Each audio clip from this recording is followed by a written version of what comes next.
Con này nhá, em một nhá.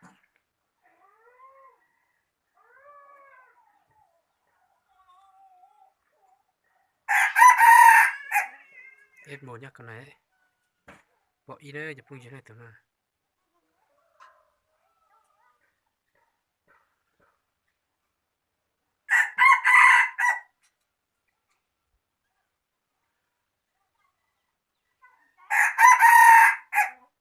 Bỏ y đấy tưởng là. Dùng cái hình nữa, thực cái bỏ y nào. Từ đây vào xem này, nó bị đúng nào này.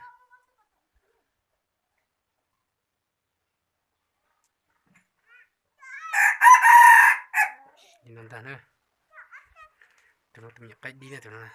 Ta sẽ mà có dùng hình nữa. Chứ mà cái quỳnh tốt xưa nữa tụi nó này. Ta dùng cái quỳnh tốt kia để xem thế này. Cái bầm mỏ xem này. Tụi cô đó, tụi bỏ y nữa.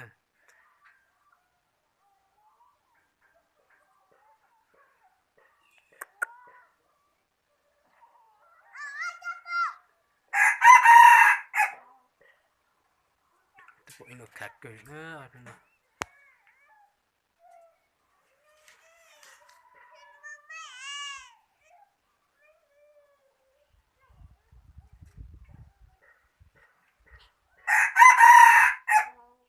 Cái ta nữa.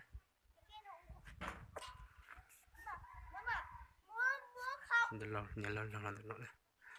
Ini xin chạy á, ini mình rồi lo nữa. Sợ nó này. Là cái chó.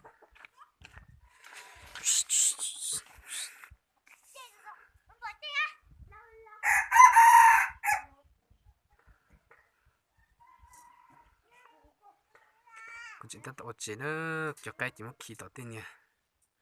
Đồng ở độ đi nè, cũng như có cho là cho nó xích khá này. Không có cho là xích khá nữa.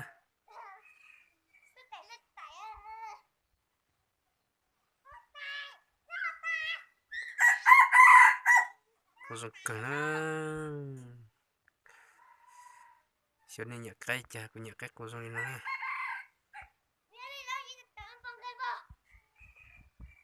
Bỏ ít quá.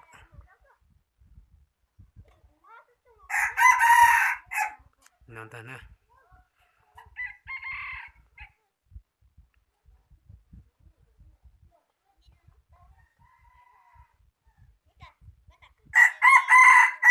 Nó sẽ đỡ phương gì nữa. Tôi sẽ thay đổi nè.